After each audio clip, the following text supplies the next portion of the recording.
So Chelsea in the race for another centre forward, this being Joao Pedro from Brighton in there with Newcastle. We've had confirmation of that today.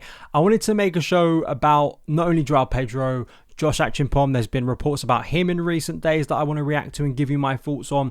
Also, recent quotes about Andrey Santos and his position at Chelsea directly from the mouth of Enzo Maresca. So I want to react to all of that. Please like, subscribe. Obviously tonight, actually only a few hours away really in the context of it, especially probably by the time you're watching or listening to this, we will have the Benfica game at the Club World Cup. Please make sure either you're following on the podcast feed or have notifications turned on, because I will be reacting, reviewing and giving you my extensive thoughts of whatever happens in that game. We also are kind of awaiting at this point Jamie Gittins. We know that the deal is pretty close. I expect a breakthrough is going to happen very soon, in the next couple of days. Might be sooner than that, might be a little bit later. It has dragged on. Once that happens, I will also be delving into that transfer as well.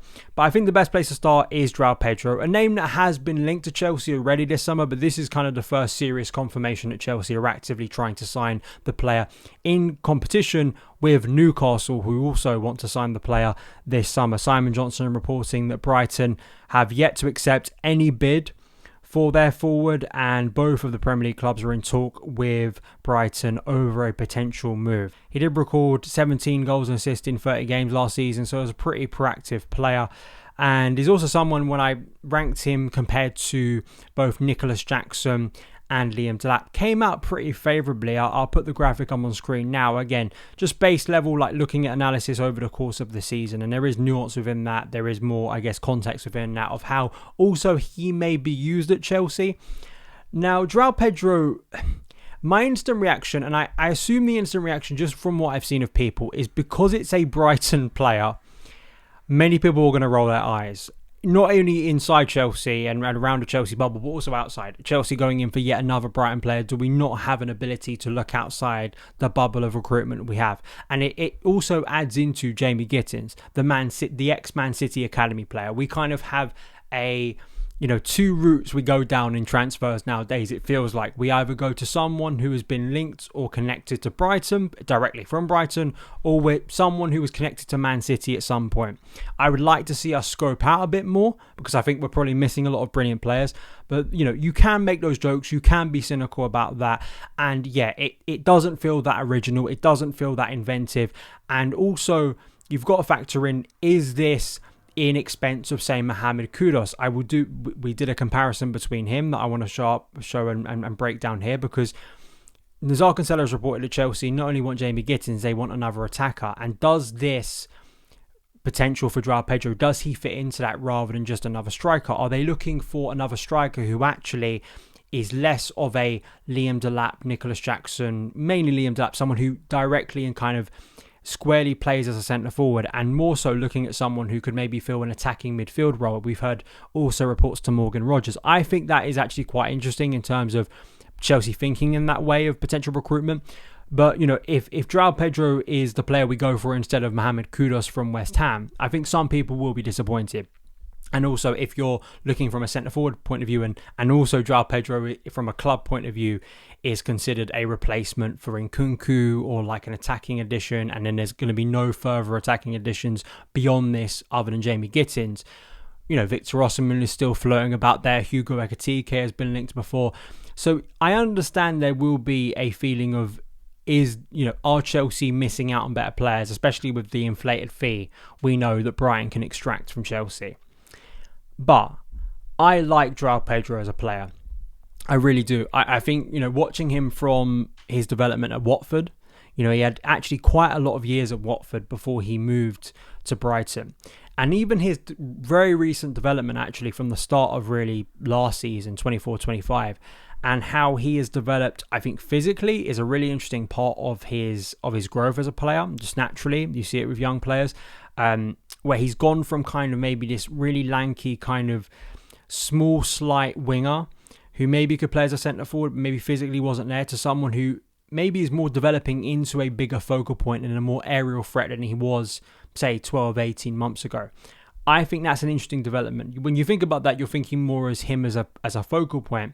Many people have talked of him and talked him up as kind of a an attacking midfielder, or at least someone who could play off a centre forward, which although Nkunku, of course, has not filled that role for Chelsea, you could argue in some ways Palmer does, right? Palmer plays a role that floats around the centre forward. He kind of has the freedom to move out to the right, move out to the left, but fundamentally is playing in that number 10 kind of role behind a centre forward. And Chelsea maybe are not just looking for more attacking depth, like central centre forward attacking depth. They're also looking for someone who could play in the Cole Palmer role when he needs a rest, when you want to rotate. And that's what Pedro also could do, because he has played at times alongside, say, Danny Welbeck, maybe what you deem at this point in his career a more traditional centre forward. I think technically, I think he's a very good player. I think he can be very, very influential. I think he's a threatening player. I think the shame of it was, I know he had maybe some injury issues last season as well that kind of halted. I think at the start of the year under Fabian Hürzeler, he had some really, really good performances, and maybe that has been halted. If I do a comparison between him and Kudos, so because Kudos and Pedro have been named as potential attackers that Chelsea could go for. If you look at their stats just purely from last season, and I did this Chicago Dimitri's McClack bot, which I think is a really good resource if you want to compare players, by the way. In terms of an attacking midfielder, not just as a traditional centre forward, because that's an unfair comparison, by the way, for Kudos, because he doesn't play that role for West Ham. Kudos obviously comes out quite a bit better in terms of passing, in terms of shooting, in terms of successful dribbles, open play shots created for others. They are quite, but then you do look at assists, expected assists, shooting in general, non-penalty goals, self-created shots. These are things that Joao Pedro does excel at. Maybe he is, again, more of a focal point. So the player himself, I don't think is a rubbish idea of going out there and getting him. It comes back to kind of the debate we keep having about targets is like, are we signing again potential? He is 23, so it's not a 19, 20-year-old. This is someone who's played extensive football at this point in his career. It's not a complete amateur. It's not a complete rookie. It's not someone who has had one good season and then we're getting him off the back of that for an inflated fee. It is someone who's played decent level football for quite a decent period of time, and theoretically at the age of 24, 25, 26 is coming into the prime of their career. But Kudos, of course, I know, a good friend, Nini FC, has been hot on him for years, kind of wanted Chelsea to sign him from Ajax. And I understand that. I think Kudos is much more of a prime-ready player. And I do think elevates Chelsea probably quicker. If you're looking at that attacking midfielder kind of role, rather than just another attacking option who could play multiple roles. And my worry always... this would be my worry if we went in for Kudos. This is my worry for any players. This is my worry for Gittins. Just negotiating-wise, Chelsea are not that good. We got absolutely fleeced for Robert Sanchez. We definitely got fleeced. As much as I love him, right? Caicedo was still a ridiculous fee. And the whole Liverpool bidding war that went on. And that's probably what Brighton are thinking to themselves again. We can get this fee going up and up and up. Newcastle were desperate to sign players because they've really struggled in recent transfer windows. And, I think Pedro and Isak potentially as a strike partnership, if Eddie Howe could figure that out at Newcastle, could be pretty threatening. So yeah, the player himself I could see being a good addition to Chelsea, whilst not sitting here and going, oh, that's like a massive elevator of kind of like, I really think that signing is going to elevate us to a completely different level. I may be wrong on that, although I think the player has some good attributes. That's just my personal opinion, my instant reaction right now. You may feel differently. Please let me know in the comments below. The other thing, two things I want to speak about. So we've had reports and rumours around Josh Acheampong and Andrey Santos. Let's start with Josh Acheampong. Reports came out squarely from the Independent, Miguel Delaney, and I think he's had reports about this actually in recent months, that he could be up for sale. And of course this, sparks mass kind of hysteria of, are Chelsea going to cash in on Josh Acheampong this summer? Is it another PSR thing? All that stuff. I was quite amazed how quickly it came out. Very quickly, this rumour got rubbished. And Maresca spoke in his press conferences that it's best for Acheampong to stay at Chelsea this summer, stating in his press conference how he likes Josh. My idea, my plan with Josh is quite clear. I really like Josh, and I think potentially he can be a top defender for this club. And yeah, I just think on Josh Acheampong, I keep on reiterating this. Like, I feel there is a conversation going on right now. Is he going to be able to develop further this year with Champions League football and not the easy route to Conference League minutes? That is a conversation that's probably being had about fringe players across the squad right now, because it is a different dynamic for Maresca to juggle. However, I kind of think Josh Acheampong is at a level. He's not a Kin and Dewsbury Hall.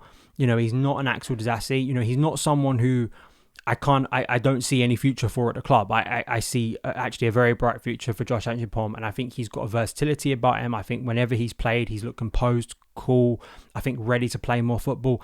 And I just think it's quite obvious. You just upgrade him to Reece James's understudy. You upgrade into a position where he can rotate. And we know Reece still, with his body and probably having to juggle, playing minutes, getting back to better fitness, but also probably having to be taken out the firing line at times, which Maresca has done consistently. There will be minutes, 45 minutes, 25 minutes, half an hour, and also starts for Josh Acheampong, not only through pre-season, I think heading into the season as well. You don't know if Reece James, touch wood, we pray, because he hasn't had it for a long period of time, if he has any injury or fitness setbacks.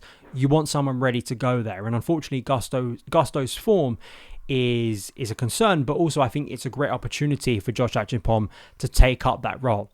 So there's that side of it. At the moment, I don't have much reason to believe that Chelsea are going to sell Josh Acheampong. I'm not someone who just rubbishes all this stuff, as we're about to get to with Andrey Santos. However, on this case, he's playing minutes. He played a lot of minutes for Maresca, and I think there's an obvious role for him there. And I think that's something to not be overly concerned about at the moment. And the fact that it was rubbished so quickly, I think tells you a lot. In the case of Andrey Santos, slightly different. Not in the sense that he's about to be sold. It's just, I think you have to be aware of the way things have slightly been altered in terms of the conversations around him. A few months ago, and not only that, but the words from Andrey Santos himself going out extensively to talk about how much he loves Chelsea, how much he wants to play for Chelsea, even like March, February time when people were kind of maybe concerned Chelsea might sell him. No, he's clearly in the plans. Anytime they talk about that, he is returning. He's part of the summer plans heading into the Club World Cup and the Premier League. And of course, what we've had at the Club World Cup is he hasn't had a lot of minutes. That brought up a separate conversation. But Nazar Cancelo, I thought maybe it might just be his wording, but I found it quite interesting when he was talking about potential sales this summer. He said, the Blues' attitude towards sales of senior players is that few are considered off the table, except top performers Cole Palmer and Moises Caicedo. Then he mentions Andrey Santos. He said, is attracting significant interest after a successful loan spell and has struggled for minutes in the Club World Cup, despite making his Chelsea debut as a substitute, obviously the other night. Then he says, the Blues would ideally want to keep Santos as a squad player, but he could push for an exit. I feel like the word ideally is an interesting one, right? Ideally, we'd like to do that, but, maybe not. This is still something to me where it's that nuance of, I don't think that Santos is like any... I made this point with Petrovic. I don't think Santos is storming into Maresca's office and saying, I demand that I play every single minute of every single game for next season. I don't think players at this level, competitive footballers and young footballers, don't understand the competition and also don't back themselves to overcome that competition. It's just, for me, this tag and this, I think it is a smear against footballers at times, young footballers. I see it so often online that they're demanding minutes. We have to get rid of them because, we can't guarantee anyone a first team place. It happens so often against so many young players every single year that at some point you have to kind of question how logical is it, that argument, because I don't think that's the situation here. I always think it's that nuance of a player. I understand if a player is concerned by not starting a certain game where your coach is heavily rotated and he's playing players like Kin and Dewsbury Hall, who are not first teamers in front of you, probably won't have much of a future at Chelsea, and they're playing in roles that they've barely ever played for before. Malo Gusto in the case of a few games ago where he's starting a game instead of Josh Acheampong. You can understand if you're Josh Acheampong, and I've just said I don't think Chelsea are going to sell him, could be frustrated by that. And maybe that's the position Andrey Santos finds himself in. It's about an opportunity. It's not about a guarantee. It's about an opportunity. And then when that player has that opportunity, it's about then Andrey Santos stepping up and taking it.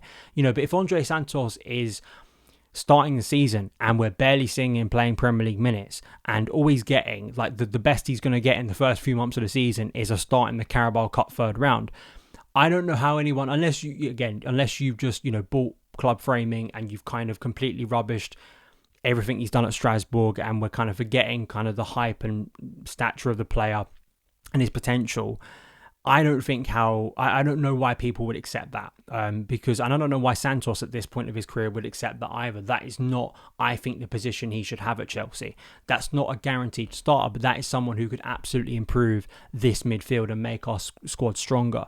So squad player could mean anything. It could mean a rotational option, someone who goes in for Enzo Fernandez when needed, someone who plays and grows into a first team role. You can't discount that either. Just because he doesn't start the season doesn't mean he can't finish the season as one of our biggest players. I also found it positive, actually, what Maresca said about Santos. He said, he's working well with us and had a very good season with Strasbourg.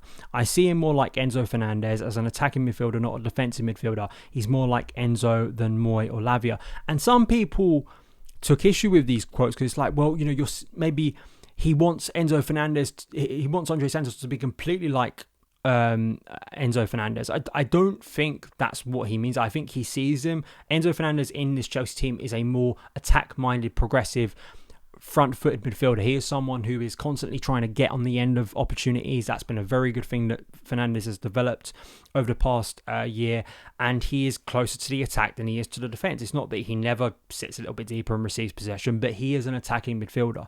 And I think most of us would sit here and go, yeah, if you would say out of the two things, it's not that Santos can't be box-to-box, can't, offer something in a defensive third, but I don't think any of us really see Santos as a holding midfielder.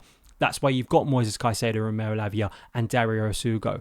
I actually think that's at times you could criticise Maresca's profiling. I think based on these quotes, I think that's positive profiling. I want Santos as a more proactive midfielder. I don't want him sitting back, but because I think that would limit his game.